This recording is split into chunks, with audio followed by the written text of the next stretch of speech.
The head of YouTube just came forward, and this was the headline. YouTube CEO will delete anything that contradicts World Health Organization on COVID-19. In fact, this is her saying it herself. Anything that is medically unsubstantiated, so people saying like take vitamin C, take turmeric, like those are all will cure you. Those are the examples of things that would be a violation of our policy. Anything that would go against World Health Organization recommendations would be a violation of our policy. What I found disturbing about this is she's not saying anything that goes against CDC guidelines or FDA guidelines, which I would be suspect of anyway, because we've seen a lot of problems with the modeling and all the thoughts happening here. But at least those are U.S. government agencies. YouTube is Google, right? It's a U.S. government agency that is saying we will take down anything that does not adhere to a foreign body, an international body. The WHO does not work for the United States. They work with China. They work with Africa. They work with India. So, and we know that China, I think, would love to see America have problems. So to say that an international agency is deciding what an American company is going to do, we're on really, really shaky ground. And of course, it really is affecting the dialogue. And what are the guidelines? I mean, why is the WHO? Are they just so much smarter than everyone else? How is it we're going to have advancements in medicine? Advancements in medicine happen because one doctor or one scientist or one scientific team discovers something that nobody else saw. You realize every single advancement in medicine happens because one doctor saw something different than everyone else did. That's the only way we've ever evolved. It's never been on consensus. It's never been because the WHO or a world body of scientists, discovered something. One person. And now YouTube's saying we're going to stop that. This was one of the videos that was censored from YouTube. Doctors in America with their own data talking about what they're seeing in their own patients censored from YouTube. Here's just a taste of what that looked like. We've really wanted to come together today and kind of just really talk about what's happening in Kern County with our testing, what's happening in California with the testing, and kind of an ER physician entrepreneur perspective on what's going on. You're isolating yourself, and we want to talk about if that still makes sense. We both have had extensive classes in microbiology and biochemistry and immunology. We've studied this for each of us 20 years, and we take everything that we're seeing today and we put that against that backdrop and say, does this make sense? Are we following the science? Our volumes have dropped significantly. The hospitals, their ICUs are empty, essentially, and they're shutting down floors, they're furloughing patients, they're furloughing doctors. People with heart disease, people with cancer, hypertension, and various things that are critical are choosing not to come in based on fear. We've seen 1,227 deaths in the state of California. Does that necessitate sheltering in place? Does that necessitate shutting down medical systems? Does that necessitate people being out of work? So I'm not saying who's wrong or right. I'm going through the science and through the numbers. I'm not in an ivory tower. I'm in seeing patients every day, and I'm collecting my own data. I didn't have data 2 months ago. I just shared my data. That's actual, unfiltered, non-political data. Do you want to tell me why this is being censored? Are we not allowed to hear from real doctors giving us real numbers? YouTube issues statement on removal of controversial video interview with Bakersfield doctors. 23ABC received an email from YouTube on April 27th giving the station notification the video had been taken down, setting YouTube's community guidelines. 23ABC has appealed the ruling through YouTube. We quickly removed flagged content that violate our community guidelines, including content that explicitly disputes the efficacy of local health authority recommended guidance on social distancing that may lead others to act against that guidance, said the statement. These are doctors giving real numbers and facts. They didn't say run out of your house. What they were saying is we would really like to be talking to, Gavin Newsom, or have Gavin Newsom look at the information we are having. This is what news is supposed to do, isn't it? Isn't it supposed to say, you know what, we've got some phone calls coming in, and we're starting to investigate because President Nixon appears that he may have wiretapped, one of his opponents. oh, well, you know what? The government of the United States doesn't agree with that statement, so YouTube is blocking it. How does news do what it does? How do we investigate if we cannot help, go outward with our investigation? We can't show you what we're investigating. Do you only get the results when it's all over? You know we do this different at the High Wire. You know that's what makes us different than everyone else. We are bringing you the studies as the ink is drying. We're going to do more of that today. I got some really fascinating stuff coming to you. But first, it is my honor to bring on, I think, really a heroic doctor that stepped forward and, like others we've seen during this crisis, say, hold on a second. Maybe we need to take a little bit of a different look at this. I'm joined right now by Dr. Daniel Erickson. Dr. Erickson, thank you for taking the time today. I know you're extremely busy, and I think your phone's probably ringing off the hook right now, is my understanding. Little bit. So, first of all, when you sat down to do this press release, did you have a sense, knowing that the state of the country and where things are at, that this might be censored and that there would be a chance that the video would be taken down and no one would get to see this?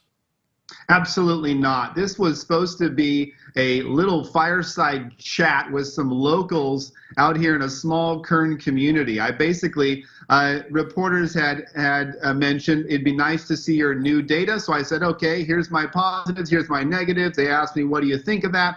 I said, well, out of my data, it's about 6.5% of positives. I said, this is my data and my opinion on a moment in time. This data is not to be extrapolated to the globe. I didn't even know they were going to live feed it to Facebook. I thought this was going to be recorded and we were going to keep it on a local segment. It was going to last for 5 minutes and go away. And then all of a sudden, 10 million views on Facebook, and my world gets turned into this now. Okay, well, welcome to this crazy world. What is your opinion? I mean, as a doctor, obviously it's happened. And I'm sure you've heard about people feeling like they're censored, and usually it's, some crazy conspiracy theorists. We had to take the video down. They're putting people at risk. I think it's clear you're not a crazy conspiracy theorist. What is your opinion now that you see that censorship is happening like this in America? Well, I think that YouTube and the WHO need to chat, because if you noticed, Executive Director Mike Ryan, he said, we need to look at the Scandinavian nations. Maybe they're making some sense. We need to look at our ability to self-regulate. This is all coming from Sweden, and that's the people I'm talking to now. You saw this. So the WHO is now saying, let's look at a different approach. The Swedish did not lock down. People are not locked in their homes. Kids under 16 are in school. Businesses are open, and their results are good. And Dr. Anders Tegnell, their chief epidemiologist, when asked, how's your approach working? He said, we're very happy. He said, you guys are the experimental lab rats. You're doing something never done. We're doing a rational, stepwise approach. We're allowing people to make their own decisions and control their own risk. And we trust that the Swedish citizens are smart. And now they're saying, who has the freedom now?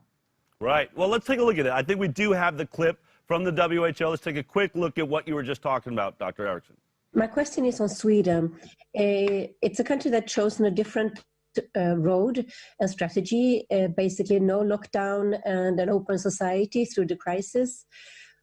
Could this mean that the population of Sweden, maybe other countries that have not had strict lockdowns, have a chance to be better protected in case of a second wave, as they have been more exposed and have had a chance to develop a possible herd immunity?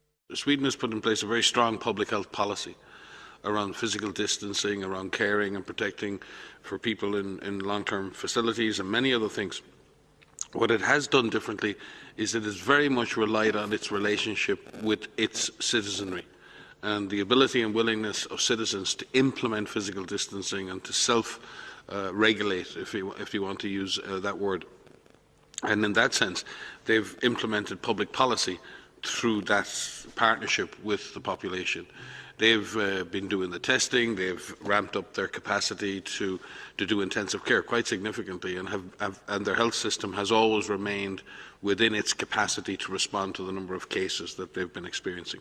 I think in many ways Sweden represents a future model of if we wish to get back to a society in which we don't have lockdowns, then society may need to adapt for a medium or potentially a longer period of time. I think maybe in Sweden, they're looking at how that is done in real time. So I think there may be lessons to be learned from our colleagues in Sweden. This is actually quite an about-face, and we had a report done from Sweden, and you did see people walking around, but they kept their distance, but they were in restaurants, and schools stayed open, and everything seems to be okay, and there's been a real pushback. Trump has said there's going to be a huge death rate. Been hearing, oh, it's going to be a huge death rate, they're making a mistake. That's not the case. Let's get past Sweden. You know, I know that you don't have all day, and you got a lot to do. So for those people that are not among the 10 million that saw your video, take me through the data that you shared and that you discovered through your work. Now, you have an urgent care facility in Bakersfield, California. Is that correct? I have 7. I have 7 throughout California, from Fresno down to almost San Diego. Okay, so because I've heard arguments, it's only Bakersfield. He's using this small little community to extrapolate, but you actually have a fairly wide demographic across Southern California. Again, my data and my opinions on my data are not the most important. I'll go through it with you if you like, but the most important thing I can share is the opinions of epidemiologists that have been watching this for 30 years. I interviewed Dr. Witkowski, which is a brilliant biostatistician. What does he do for a living? He analyzes studies and data and helps the public understand. So I asked him, what do you think of what's going on? I said, is there science for sheltering in place? Is there science for, you know, social distancing? And he said, absolutely not. And then they interviewed the Swedish epidemiologist, and they said, is there data for locking people in their homes? And they said there really isn't. So this is an experiment we're trying. And my thought is, if you're going to do an experiment, you better have some good scientific data before you lock people in their homes, tell them they can't come out, cause depression, anxiety, alcoholism. This is stuff that's coming into my offices. This is not fabricated. This is my opinion on what I'm seeing. And you have to ask yourself the big question. Let me bear down on that with you, because, you know, what we're hearing is that it's like a war zone. The ERs are like a war zone. The urgent care facilities are barely hanging on. There's no room. We're going to run out of beds. There was going to be a shortage of ventilators. You are on the front line. You actually do this for a living. Describe to me what it has been like to be working in an urgent care facility in California through this. Did it get to the limit? Were you almost about to run out of beds? Was there a real concern for a shortage of ventilators? What did you see on the front line? No, we're a spread out county. Kern County is one of the biggest counties in California. We're spread out. So I called the CEOs of the local hospitals, and they said our volume is down. They've had to cut hours. They have plenty of surge capacity if we should have another spike. So my volume is down significantly. Everybody has the same story in this area. Nobody's busy. Yesterday I checked, and we had 14 people in the hospitals, according to our local public health, that were in the hospital because of COVID. And we had, I think, 6 or 7 deaths total. Every death, you know, is terrible. We don't want any death, but out of 1 million people, these numbers are fairly low. And so I asked them, we have surge capacity per their phone call I took with them. So if we should open up the schools and take a rational stepwise approach to open up this economy, our hospitals in Kern County are ready. I can't speak for, you know, LA. I can't speak for the entire state, but in Kern County, we are ready. What you at your urgent care facility, one of the things that really got you into this is you've been doing testing. You've been having people coming in, and you've been running tests. What were your numbers when you looked at those tests? Oh, I got them right here. Okay. The numbers I was using was we had a total of 5,213 patients tested. Now, to be clear, those were not randomized. Initially, the CDC had asked us to test people for fever, cough, shortness of breath, which we did. After about 3 weeks of that, we started having employers asking us to test hundreds of people that had no symptoms. Some had exposure, some didn't. If they were in the food industry, and let's say they were in the shipping department and one guy had a fever, well, they would send over 400 people, whether they were exposed or not. Then we had people coming in that had an elderly grandmother at home, or an immune-compromised husband. They had no symptoms but wanted to be tested. So our data started to get more randomized. But at the 5,213 mark, we had 340 positives, which is 6.5%. And I was just sharing this data. This is raw data. This is not biostatistically analyzed by an epidemiologist. This is my opinion of raw data at one moment in time. You do not extrapolate this data to society. So the data I use now is from CDC, from Worldometer, and then I talk to the epidemiologists and the biostatisticians, and I say, what should be our message?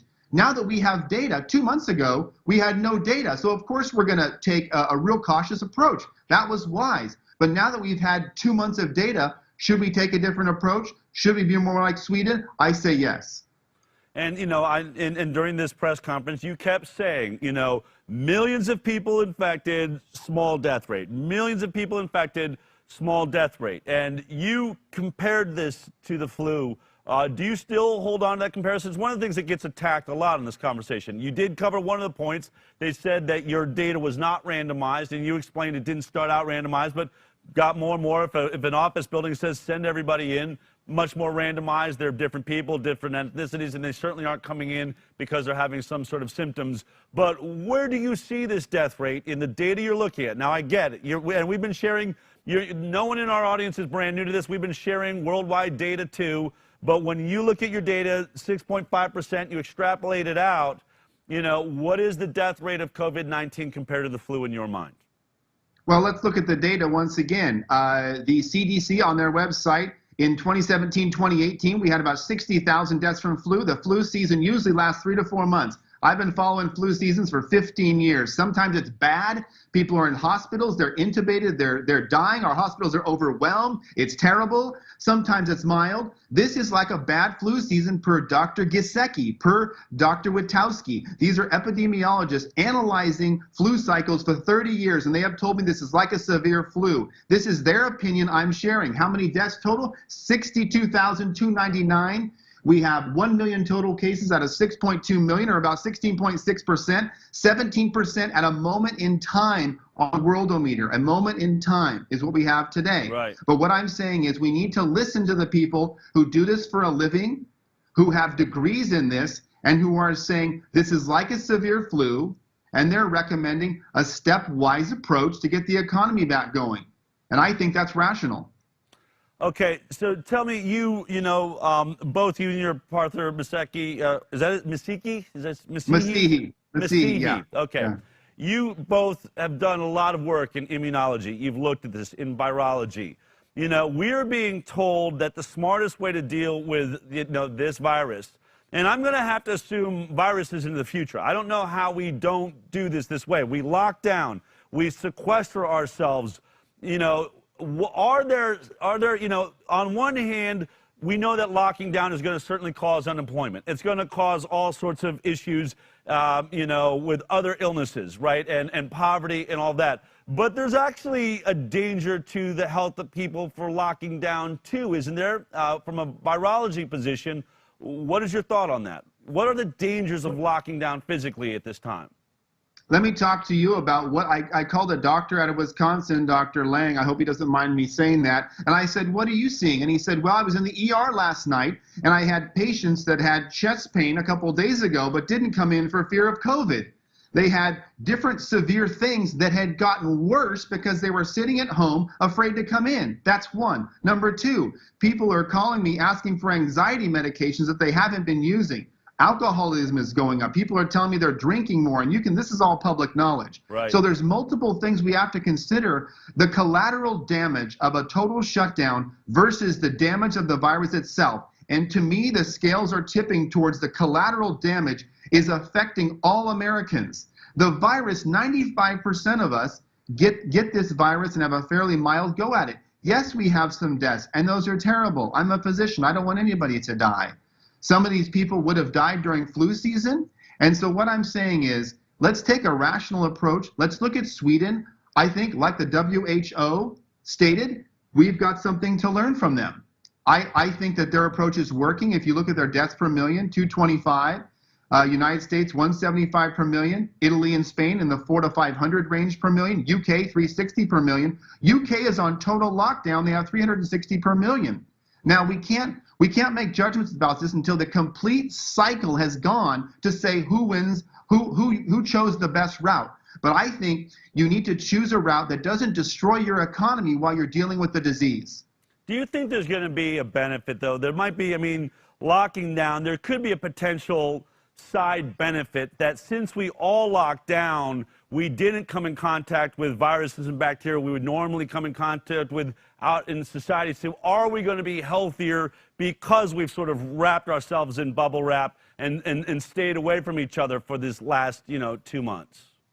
Wrapping yourself in bubble wrap is not how you get healthy. You get healthy as you build your immune system. Let's talk about herd immunity. Herd immunity is really a key issue here. We have to get to that 70 to 80% where the virus is in society and it's moving from one person to the other. Pretty soon it runs out of places to go and burns out. That's going to happen whether you lock down or not. That's going to happen in Wuhan, China, South Korea, UK, and the US. The virus will spread whether you lock down or not. People are social. You can't tell them not to intermingle. Their friends come over. They have little parties. They talk to their pastor. They go to their doctor. They go to Costco. So we can go to Costco and Home Depot, and that's okay. But if we go to the beach, we're arrested. And they let criminals out, and they tell us we can't go to the beach or parks and get arrested. You can see this is not rational. Fear has taken over, and people have given up their freedoms for fear, in my opinion. How does herd immunity work, though, really? From a, I think there's a lack of understanding. This is something that you seem pretty clear on. How does my body react when I come in contact with a virus or a bacteria? Isn't it dangerous for me every time it happens? Or, when you talk about, my immune system being made strong, can you very clearly, if this is, virology 101 for our audience, how does that work?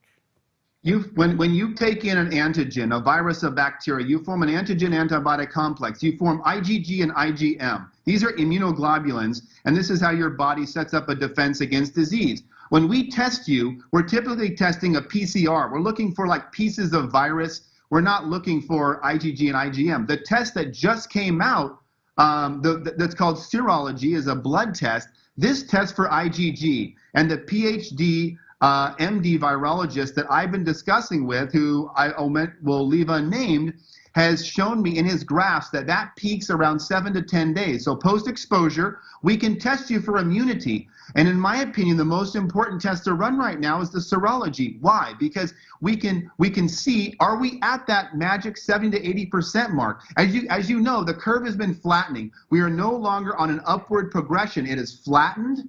And now, if we could have some wide-based testing, we could decide if we have 70 to 80% herd immunity and put everybody back to work. But the testing is laborious and time-consuming. So I think a stepwise approach to get Americans back to work and giving them some hope that they're not going to be locked in their house for the next 6 months is a critical discussion right now. Do you think locking down was a mistake? I think initially we did this because, hey, China had this virus going crazy. You know what? China had an advantage, and I'll tell you what it is. Their disease peaked before they locked down. If you notice, February 4th is when China peaked. I know some people don't trust their data. Look at South Korea as well. They didn't lock down early. They waited until herd immunity happened. Then they locked down on the 21st. So they had the advantage of developing herd immunity after they locked down. That's an advantage. When I think about my kids, I see a lot of people now, we're all washing our hands, we're washing our kids, we got disinfectants everywhere. I personally don't think that that's going to be the healthiest world for my child to live in, but you're an MD, you've looked at this. Is that how we want to live? Is that the best way to keep our children healthy? Well, I'll go back to the example of a 4-year-old child, and I'll say, if you were 4 and you were my child, and I put you in a plastic ball like a hamster wheel and never exposed you to the outside world, you would not have a strong immune system. Immune systems are developed by exposure to antigens, viruses, bacteria. So it's important. It's an important part of life. It's the way you develop an immune system. No one would say, hey, Dal, we're going to put your kid in a plastic ball for 5 years to protect them. No, they're on the floor. They're grabbing staphylococcal, streptococcal bacteria, all kinds of rhinoviruses. Little kids are sick all the time. Their nose is running. That's how they develop the immune system. If you take that away from them, they are not healthy. Do you know if you've tested positive for COVID-19? I have not tested positive. I have tested negative, in fact, through PCR nasopharyngeal swab. Does that make you happy, or would you prefer to have had it by now? You know, I may have had it, Del. Most people that have had it have little to no symptoms. They call them, you know what an asymptomatic carrier is? A healthy person. I think I've heard someone say that before. They have this magic name. Are you an asymptomatic carrier? That's called a healthy person with no disease, and they developed immunity. They are IgG positive. So, you know, just to wrap this up, there's a real concern now, I think. We're now hearing that there might be a second wave. There's thoughts that in these states, Texas right now, Georgia, are about to open up. People saying you're going to have disease outbreaks if you open up. Is that accurate? Are we going to see an outbreak when we open up, and are we going to see a second wave in the fall, in your mind? Do you know why we would have a second wave? Why? Because we sheltered in place. You only have, if you don't shelter in place, they talk about flattening the curve. When you flatten the curve, you drag out disease. Then when you open the economy back up, you get a second spike. Is that going to happen? Nobody knows. We've never been in lockdown. The biostatistician, Dr. Witkowski, the great one, this guy is just awesome. I've talked to him for about 3 hours, and he said, we might get a spike. We might not. We'll see, is the answer. So we don't know at this point. Our hospitals are prepared. I've asked our CEO about surge capacity. Yes, we do. In Kern County, we're ready. Let's get the economy open in a stepwise fashion. Let's think about the average American out there who is struggling, who is angry, whose business. I talked to a coffee shop the other day. She's losing both of her businesses. This is a real problem. It is crushing many Americans, and it is stomping on our freedoms, and I think it's time to make some different decisions.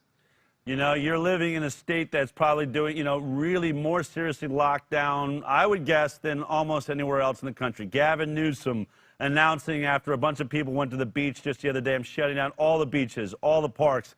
Even after we've heard that being out in the sunshine, that sunlight and heat are the worst thing for this virus, it can't last there. People are being kept in their homes in California.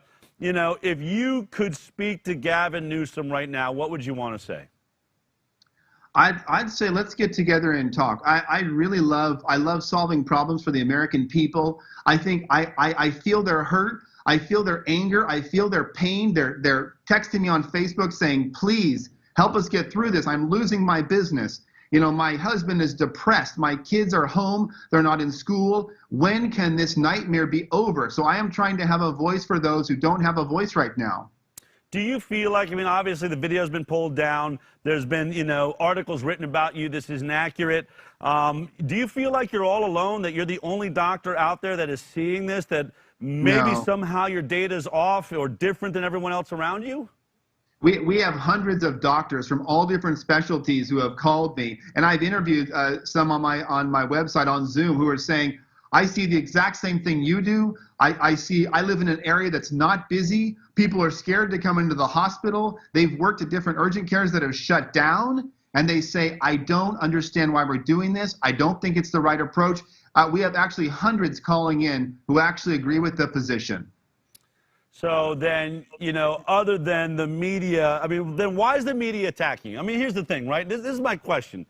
If you're right, and so many scientists, and you're not, I mean, I've been reporting this for several weeks now. In fact, at the end of the show, I'm going to list about 120 top world scientists that would all agree with you. What is happening in mainstream news then? Can you explain it? Because it seems like they're telling us that we are going to die. We need to stay locked down. We have, you know, all day long music concerts where superstars are telling us, if you want to be a hero, stay in your basement. Burger King telling us, just lay on your couch. That's how you can be an American hero right now. How is that happening? I think what happens is we started down a pathway of logic. We said, oh boy, Wuhan, China has got millions of people. The initial models that put out said 2 million Americans were going to die, Del. 2 million. We're not even at 100 grand. So the initial models scared us to death. So we said, everybody, shelter in place. I took precautions. My kids came home. I said, oh boy, we don't know what this is. We sheltered in place. I had N95 masks everywhere. I was going to the store with a mask. I towed the line for 2 months. And after seeing my community and going, wait, the hospitals are slow. I'm slow. The disease out here doesn't seem to be reflective of New York. So maybe we should make different decisions in our county because we are not inundated with disease.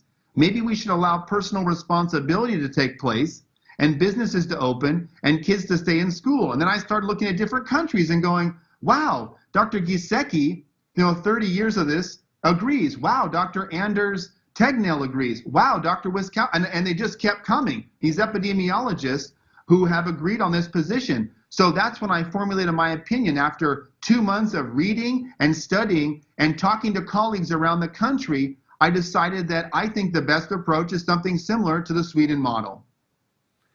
Are you concerned that given, all human beings want to be right, especially those that have driven our nation into what could really end up looking like a form of a depression?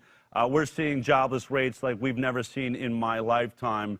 Do you have any concern that there's going to be sort of a cover-up or at least sort of trying to soften the details you're talking about to protect those that got us into this? Are you worried that they're using the media to try and hide the fact that there may have been a colossal mistake made here?